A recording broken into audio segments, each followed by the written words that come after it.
Alright, so hindi naman kalakasan yung bagyo mga boss. At eto, update.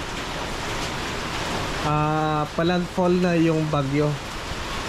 At pasalamat din kami kasi nga until now ay meron pa rin kaming net, pero wala nang grid. Ayan lang, wala na po siyang grid. Nag-blackout na kasi nga malakas na yung hangin.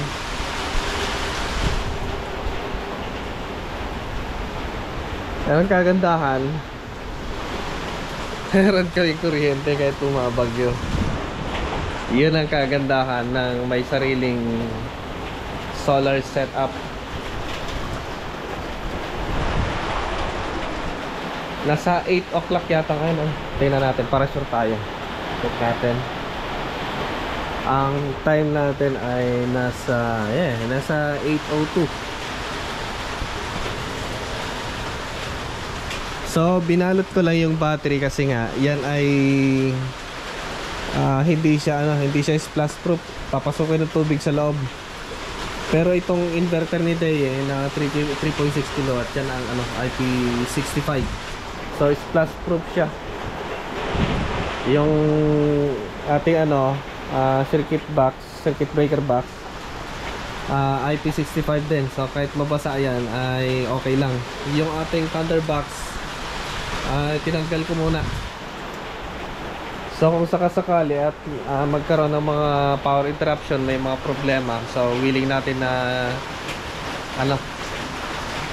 pwede sigurong tumanggap tayo ng mga free charging dito. Ayan.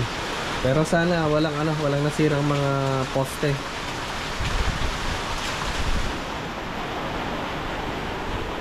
Mayroon pa rin tayong kuryente. Blackout na.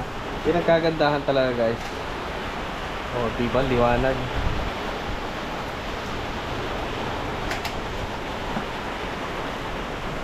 Yung mga welding machine natin nandito. Ito, hindi na mababasa kasi nga nasa ilalim yung kanyang motor.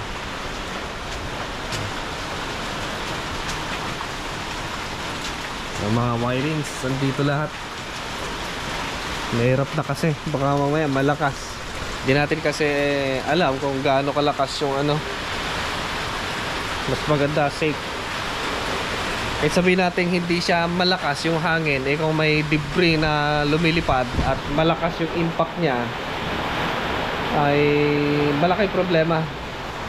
Sayang din yung ating pinagpaguran na binili, na halos yung presyo niya presyo na malaki. Sayang yung ganun.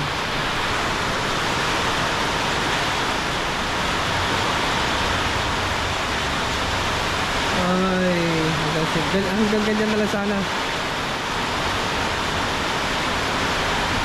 Ang tumbok kasi ng bagyo ay Isabela. Gilid lang yung tatama sa amin. Pero kahit pa paano,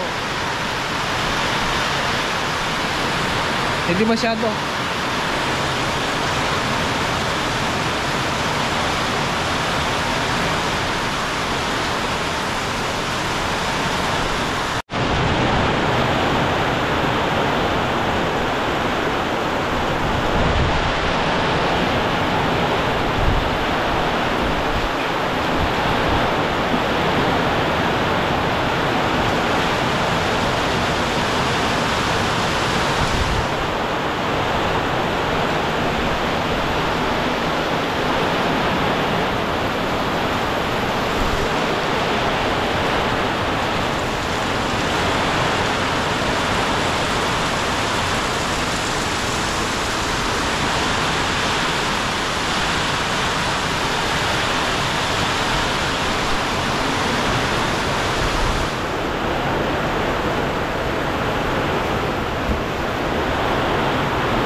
Lumalakas na, lumalakas na.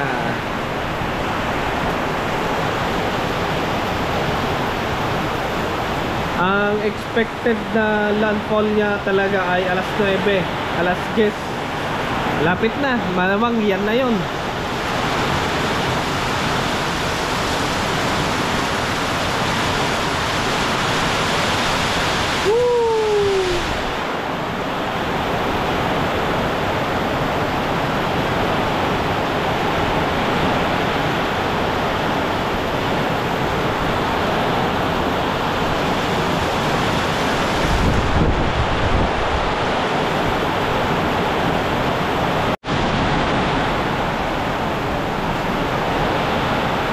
Siya na to guys, yung ano, yung bagyo.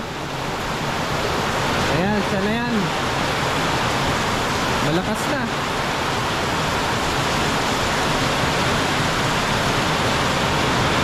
Update na lang tayo ulit mamaya, mga siguro hapon, kung may internet pa tayo.